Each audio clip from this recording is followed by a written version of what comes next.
हाँ बच्चों, तो 10th वाले बच्चे आज से पढ़ना शुरू कर दें, ठीक है ना। तो पहले हम लोग पढ़ेंगे द्विघात समीकरण, ठीक है ना। अच्छा, इसको हम पहले इसलिए स्टार्ट कर रहे हैं, जो पीछे वाले चैप्टर हैं सब ना, उसमें इसका यूज है। जैसे बहुपद हो गया, बहुपद में इसका इस चैप्टर का यूज है। दूसरे जो दो चर समीकरण है उसमें कोऑर्डिनेट चाहिए, थोड़ा सा निर्देशांक, तो उस पर ग्राफ वाला करना पड़ेगा। तो पहले हम लोग इसको पढ़, एक रियल नंबर है तो इसको पढ़ के फिर तब आगे काम होता है, ठीक है ना। हालांकि रियल नंबर में तो नहीं इसकी जरूरत है, वास्तविक संख्याओं में, लेकिन बहुपद में और उसको पहले इसको पढ़ना सही है, ठीक है ना। चलिए, तो द्विघात समीकरण, द्विघात समीकरण किसे कहते हैं भाई? ऐसा समीकरण जिसकी घात कितना हो, 2, उसे क्या बोलेंगे? द्विघात, ठीक है। अब द्विघात समीकरण को हल कैसे करते हैं? अब देखो, इसे द्विघात समीकरण को हल करने का यहाँ पे 3 मेथड है। एक है आपका गुणनखंड द्वारा, दूसरा है पूर्ण वर्ग से गुणनखंड करना, जो 9th में हम लोग पढ़े हैं गुणनखंड सब। गुणनखंड एक बार रिवाइज करा लेगा नहीं, तो पहला गुणनखंड के द्वारा हल करते द्विघात समीकरण, दूसरा पूर्ण वर्ग बनाकर जैसे 9th में किए थे, और तीसरा है सूत्र द्वारा, एक सूत्र हम लोग निकालेंगे, ठीक है ना। तो पहले स्टार्ट करते हैं कि पहला है कि गुणनखंड द्वारा कैसे हल, ठीक है ना। जैसे क्वेश्चन यहाँ पे लिया गया है, x² - 4x धन 3 बराबर 0, ठीक। ये कैसा समीकरण है? देखो, घात कैसे पहचानते हैं? जो समीकरण का अधिक से अधिक घात होता है उसी को बोलते घात है। तो यहाँ पे x की 2 घात है, यहाँ पे x की 1 घात है, यहाँ पे x ये नहीं है, तो अधिकतम घात 2 है ना, तो ये कैसा समीकरण है? द्विघात समीकरण। अब इसको रही बात हल करना, तो हल करने के लिए 9th का पूरा एक्सपीरियंस लगा लीजिए। इसका क्या करेंगे? गुणनखंड करेंगे। ये अगर यहां से यहां तक की बात हो, ये कैसा व्यंजक है भाई? द्विघाती त्रिपदी व्यंजक। तो जैसे द्विघाती त्रिपदी व्यंजक का गुणनखंड करते हैं वही मेथड लगाएंगे। क्या मेथड था? x² का गुणांक यहाँ क्या मानेंगे? 1 का 3 में गुणा करेंगे 3 आएगा। अच्छा, अब 3 आ गया। अब 2 ऐसी संख्या चुनेंगे जिसको गुणा करने से तो 3 आए और जोड़ने से क्या है? याद है नहीं थोड़ा? ऋण 4, ठीक है ना। तो क्या ले लेंगे हम लोग? 3 और 1, 3 1 कम 3, देखो गुणा करेंगे 1 3 3, जोड़ने पे ऋण 4 आना चाहिए, चिन्ह सही ध्यान रखिएगा। तो ये -3 और ये -1। अब देखो, तो इसको सेट करो, ऋण में ऋण से गुणा करेंगे धन 1 3 3, तो गुणा करने से धन 3 आ गया, जोड़ेंगे ऋण 3 ऋण 1, 3 बड़ा की 1 बड़ा 3, माइनस है तो माइनस, दोनों के चिन्ह समान है तो जोड़ेंगे। वही 9th वाला पूरा मेथड। तो अब ये जो -4x है इसको लिखेंगे -3x और -1x। चल, x², ये जो -4x है इसको क्या लिखेंगे? -3x और -1x। तो देखो, अब इसको लास्ट पे सेट करके देख लिया करो, क्वेश्चन चेंज नहीं कर सकते। इसको यहां लिखा है, इन दोनों को हल करेंगे, ये आएगा और ये धन 3 बराबर 0, ठीक है। अब इसमें कितने पद हो गए? 4 पद हो गए, 2 का पेयर बना, एक ये हो गया और एक ये। इसमें कॉमन करिए, क्या चीज कॉमन है दोनों में? x common. भाग करो, x घाते 2 में x घाते 1 से भाग करेंगे x, -3 x है ये x। अब देखो, चिन्ह का भी भाग दिया करो, इसका चिन्ह क्या मानेंगे? धन। ऋण में धन से भाग करेंगे ऋण, 3x में x से भाग करेंगे x², बचेगा 3, ठीक है। अब इस जोड़े से भी ऐसा कुछ कॉमन करिए कि जो कोष्टक में यहाँ वही बचना चाहिए। तो x का चिन्ह धन है तो ये -1 कॉमन है। अब भाग करो, माइनस से भाग करेंगे प्लस और 1 आपका बच जाएगा x। धन में ऋण से भाग करेंगे ऋण, 3 में 1 से भाग करेंगे 3, बराबर क्या है?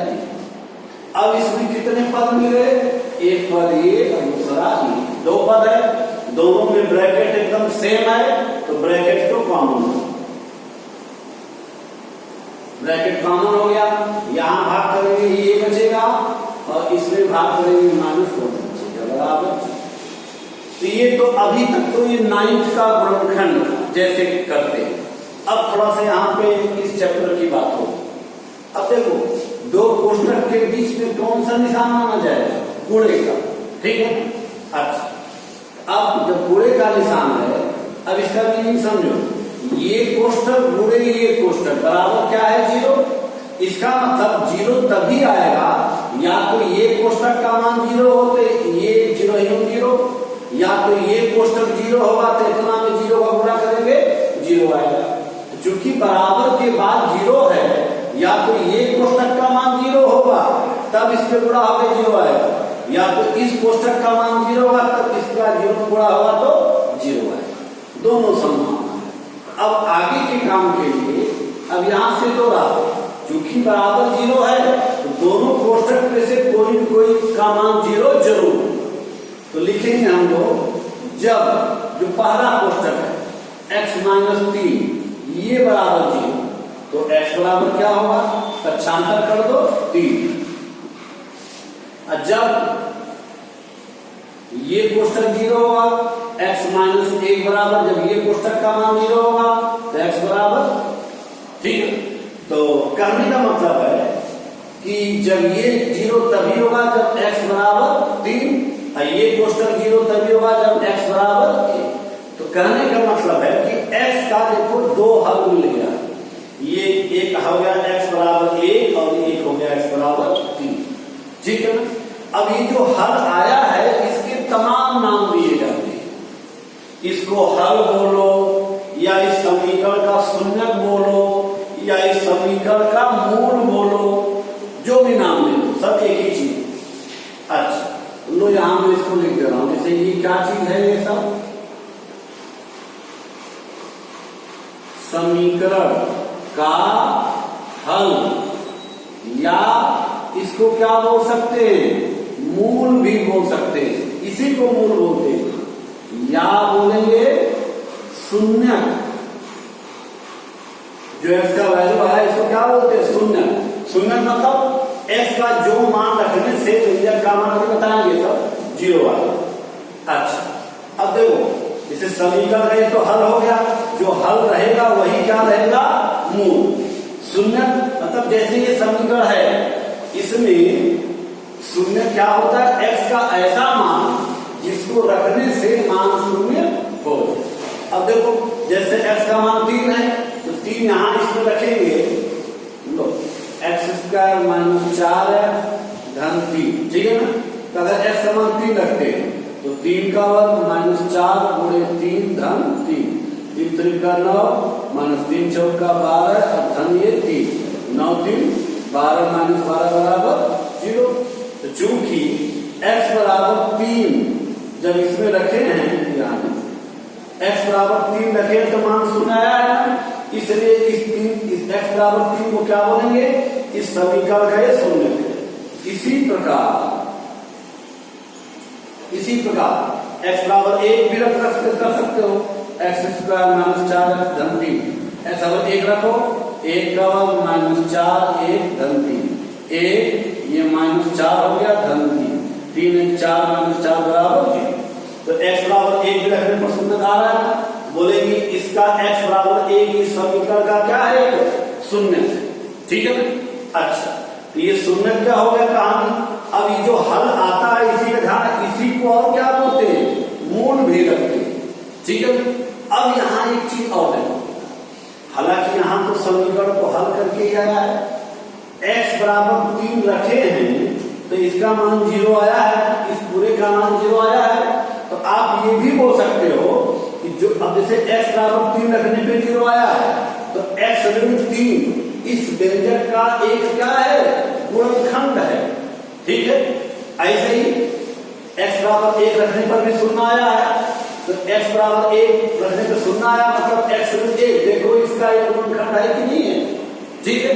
तो आप ये भी कर सकते हो, जैसे कोई भी द्विघात समीकरण है तो उसका जो मूल मिलेगा तो x माइनस जो भी मूल मिलेगा x माइनस मूल उसके समीकरण का क्या होगा, एक गुणनखंड। अगर यहाँ पे x बराबर 1 आता है तब x माइनस माइनस मतलब x प्लस 1 इसका क्या होगा, एक गुणनखंड। तो ये हमेशा ध्यान रखिएगा, किसी समीकरण का हल मूल या शून्य सब एक ही चीज। अब दूसरी चीज पे हम लोग थोड़ा चर्चा करेंगे। ये द्विघात समीकरण है ना, तो इसका कै गुणनखंड मिला है, 2 गुणनखंड मिला है। तो 2 गुणनखंड मिला है तो x का हल भी कै ठो मिला है, 2 ठो मिला है। अगर मान लो त्रिघात समीकरण आता तो त्रिघात, अब देखो ये चीज मान लेगा, अगर द्विघात समीकरण है तो x से कितने हल मिलेंगे, 2 हल मिलेंगे। सपोज ऐसे ही त्रिघात समीकरण है तो अगर ऐसे ही एक घाती रहेगा तब तो 3 गुणनखंड मिलेगा। जब 3 गुणनखंड मिलेगा तो x के हल भी कितने मिलेंगे, 3 मिलेंगे। 4 घाती गुणनखंड है, अगर 4 घात का समीकरण है तब कितने मिलेंगे, 4 हल। और जितने भी हल मिलेंगे उसी को चाहे मूल बोलो, चाहे हल बोलो, चाहे शून्य। तो आप बोल सकते हो कि द्विघात समीकरण है तो उसके कितने मूल होंगे, 2 मूल होंगे, या उसका कितना हल होगा, 2 हल होगा, या कितने शून्य होंगे, 2 शून्य। अगर त्रिघात समीकरण है तो उसके कितने हल मिलेंगे, 3 हल मिलेंगे, या उसके कितने मूल होंगे, 3 मूल मिलेंगे, या कितने शून्य होंगे, 3 शून्य। ठीक है ना, तो मूल ठीक है। अब पास ये दूसरा क्वेश्चन है, तो इसको वैसे हल करिए, ये रूट वाला है, ठीक है ना। तो मेथड वही 9 और लगाइए आप। एक्स स्क्वायर का गुणांक 1 है, 1 का इसमें गुणा करेंगे 3 आएगा, ठीक। तो 1 का 3 में गुणा किया 3। अब ऐसा सेट करना है 2 संख्या कि जिसको गुणा करने से चिन्ह का भी ध्यान रखना, इसका धन है, धन में गुणा करेंगे धन आएगा। अब ऐसी 2 संख्या सेट करना है जिसको गुणा करें तो धन 3 आए, जोड़ने पर क्या है, जो x का गुणांक है धन 2 कड़ी में 3 है, ठीक है। सेट करिए, देखो 1 कड़ी में 3 और फिर 1 कड़ी में 3, देखो गुणा करेंगे 1 कड़ी में 3 से गुणा करेंगे 3, जोड़ेंगे 1 कड़ी में 3 1 कड़ी मिलके 2 कड़ी में 3। तो चलो काम को आगे बढ़ाइए।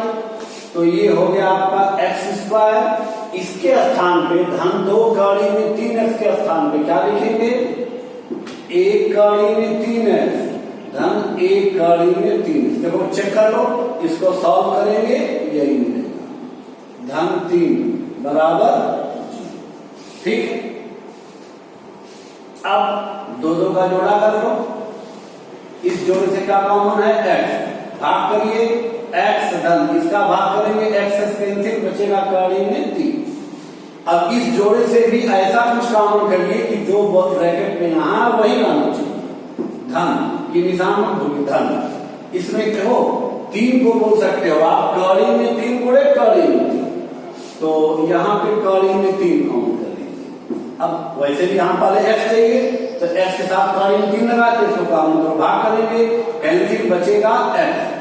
अब धन में धन से भाग करेंगे धन, 3 भागे कड़ी में 3, देखो ऐसे 3 भागे कड़ी में 3, तो 3 को बोल सकते कड़ी में 3 गुणे कड़ी में 3 बटा कड़ी में 3, ये कैंसिल, बच जाएगा कड़ी में 3 बराबर।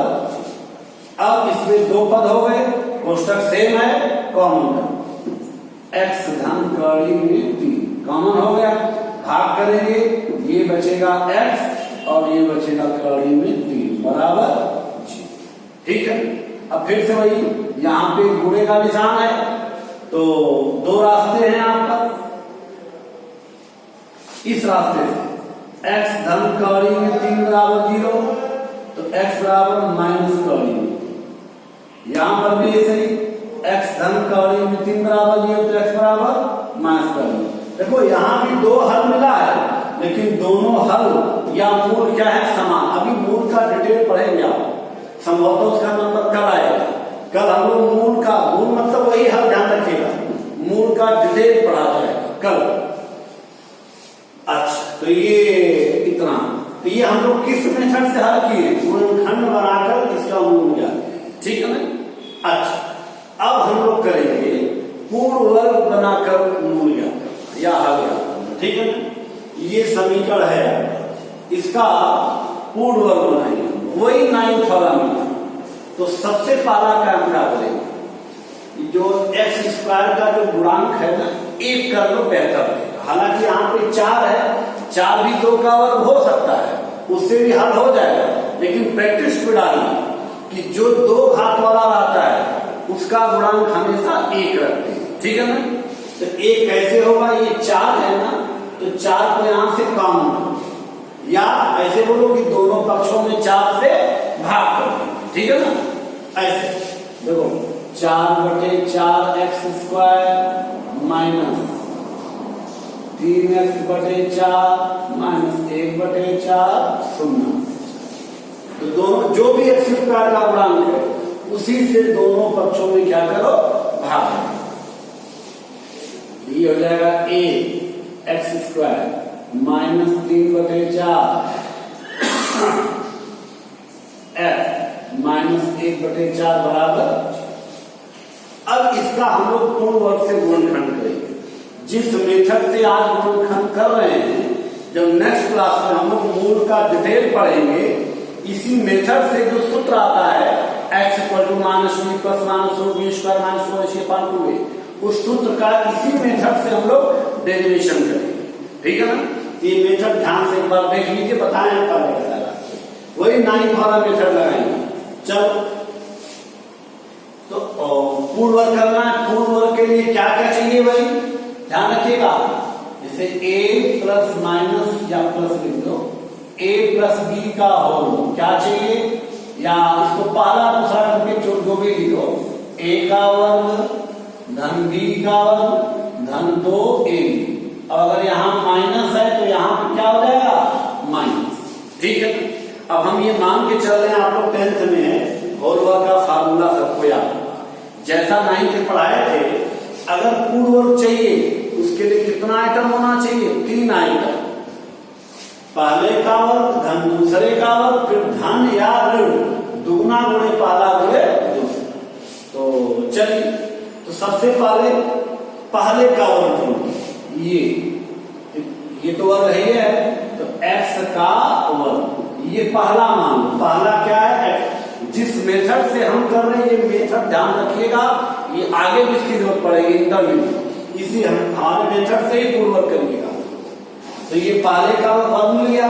अब देखो तो सूत्र में जो पूर्ण वर्ग करने के लिए पहले का वर्ग के बाद क्या चाहिए, धन दूसरे का वर्ग।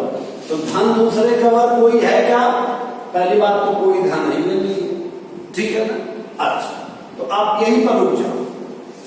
देखो पहले का वर्ग मिल गया है, अब चूंकि धन दूसरे का वर्ग चाहिए तो धन कोई पद है ही नहीं है, अर्थात दूसरे का वर्ग नहीं मिलेगा, ठीक। तो अब ऐसे में क्या करेंगे, ये पता लगाएंगे कि दूसरा क्या हो सकता है, वही पता लगाने के लिए आपको मेथड आम देंगे। तो चलो ये देखो, अब देखो इस पद को मैं यहां लिख दिया, जो पहले का मान क्या है, x।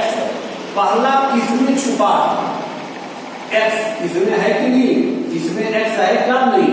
तो जो पहला है, पहला किसमें छुपा है, इसमें छुपा है, ठीक है ना।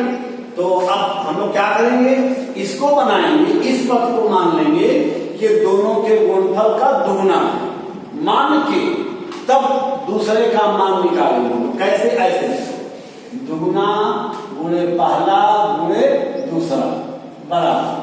तो दुगना गुणे, जब पहले का वर्ग मिल गया, जब दूसरे का वर्ग नहीं दिखता है तो दूसरा का पता लगाया जाएगा। कैसे पता लगाया जाएगा, ये देखो पहला किसमें छुपा है, पहला यही किसमें छुपा है।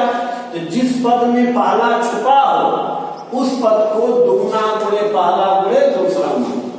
तो दुगना गुणे पहला गुणे दूसरा बराबर के पहला इसमें छुपा है, तो ये मान लो 3/4x, ठीक है। तो 2 गुणे पहला, तो पहला तो पता चल गया x है, गुणे दूसरा बराबर 3/4।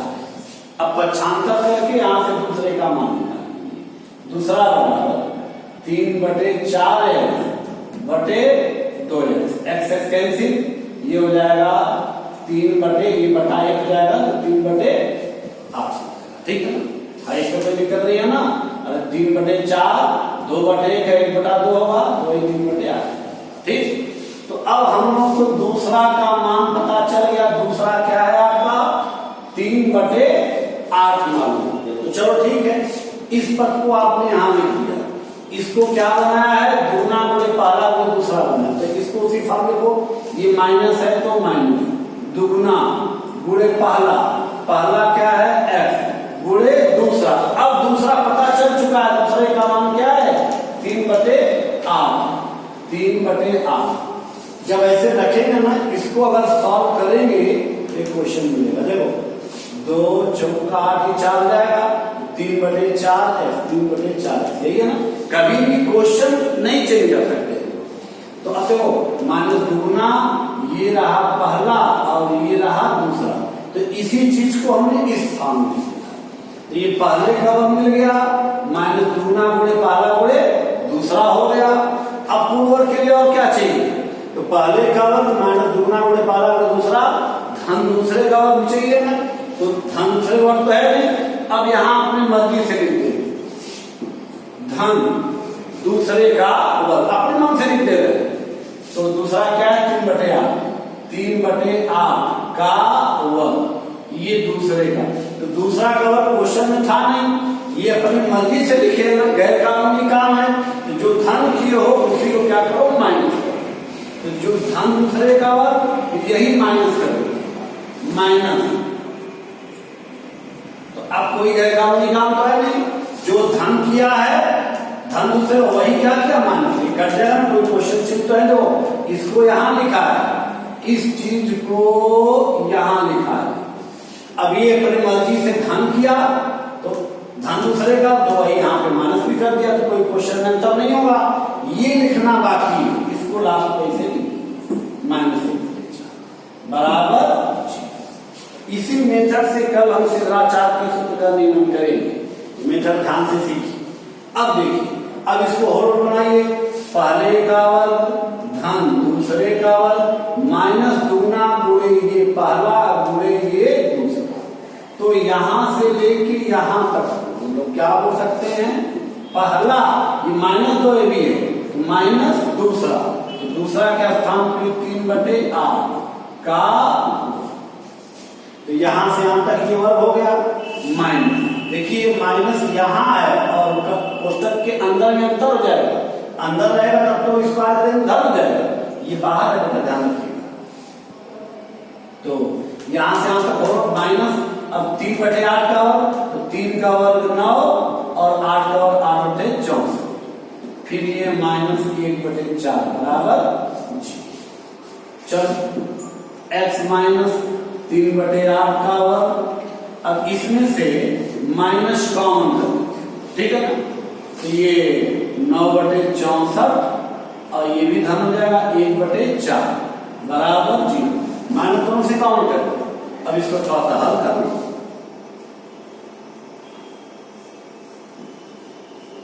इसका एलसीएम ले लीजिए, 9 धन ये हो जाएगा 16 चौका 64, 16 कम 16 बराबर 0। अब ये हो गया x माइनस 3 बटे 8 का होल वर्ग माइनस 16 9 25 बटे 64 बराबर 0। अब ये भी किसी का वर्ग है, x माइनस 3 बटे 8 का वर्ग माइनस ये वर्ग है 5 बटे 8, 5 बटे 64 का वर्ग बराबर 0। अब जैसे 9th में गुणनखंड करते थे, पहले का वर्ग माइनस दूसरे का वर्ग, ये जो सूत्र वाला था ए स्क्वायर माइनस बी स्क्वायर बराबर एक ब्रैकेट में ए प्लस बी, दूसरे ब्रैकेट में ए माइनस बी। ऐसे पहले का वर्ग माइनस दूसरे का वर्ग, तो एक ब्रैकेट में पहला धन दूसरा, दूसरे ब्रैकेट में पहला माइनस। देखो एक ब्रैकेट में ये रहा पहला, पहला धन दूसरा, धन 5 बटे 8, दूसरे ब्रैकेट पे पहला माइनस दूसरा, तो पहला x माइनस 3/8। पहला माइनस दूसरा -5/8 बराबर क्या है आपका 0। अब ये जो दोनों संख्या है इसको हल कर लीजिए। -3/8 धन 5/8 इसको हल करो जो हम लिख रहे जगह का हमारे पास है 5 में से 3 गया 2/8 आएगा। ये हर समान है, ये माइनस है प्लस है 5 में 3 गया 2/8 ये दोनों माइनस है जुड़ जाएगा। x माइनस 5 3 8/8 बराबर 0। तो ये हो जाएगा x धन 1 2 1 2 2 काट जाएगा 1/4 ये x माइनस 1 बराबर 0। तो कहने को है वही गुणनखंड, यहाँ पे सिंपल मेथड से था, यहाँ पे पूर्ण वर्ग से था। तो पूर्ण वर्ग से सीखना जरूरी है यहाँ के लिए भी आगे के लिए। तो अब देखो फाइनली ये गुणा बन जाएगा यहाँ पे। अब ये भी द्विघात समीकरण था तो इसका एक गुणनखंड ये है और एक गुणनखंड ये बराबर क्या है 0। तो यहाँ से भी दो रास्ते, या तो ये पहला कोष्ठक बराबर 0 होगा तो x बराबर -1/4 और जब दूसरा कोष्ठक 0 होगा तो x बराबर 1। अब ये जो x का आया है मान, चाहे इसको हल बोलो या इसी को हम मूल बोल सकते हैं या इसी को समीकरण का शून्य बोल सकते हैं। ठीक, अच्छा तो ये गुणनखंड द्वारा हो गया, ये पूर्ण वर्ग से हो गया। ठीक है ना। अब हम लोग सूत्र द्वारा करेंगे। तो पहले सूत्र का हम लोग निगमन करेंगे। सूत्र का निगमन कर लेंगे तभी जो मूल है ना, मूल का डिटेल कर पढ़ा जाएगा। इसे मूल के लक्षण क्या क्या होते हैं, वास्तविक है कि अधिकल्पित है, असमान मूल कब हुआ, एक समान मूल कब हुआ, तो वही डिटेल किया जाएगा। तो इसमें आपको इस टाइप का जितना क्वेश्चन है सब लगा डालिए और हमारे चैनल पर ही डिस्क्रिप्शन पर मोबाइल नंबर भी लिखा हूं, जो क्वेश्चन फंसता है उसको व्हाट्सएप पे भेज दीजिए। ठीक है ना, वही यही नंबर है। तो वो फिर से यहां पे लिख दे रहा हूं 95 59 95 94 84। ये इसी नंबर पर जो भी क्वेश्चन फंसता है आप लोग व्हाट्सएप कर देंगे। ठीक है ना, जो कोचिंग का नंबर आपका था, ठीक, इसी पर व्हाट्सएप कर देंगे। ठीक है, और जो भी क्वेश्चन फंसता है कल हम लोग वही सिद्धाचार्य के सूत्र का निरूपण करेंगे। इसको आप लोग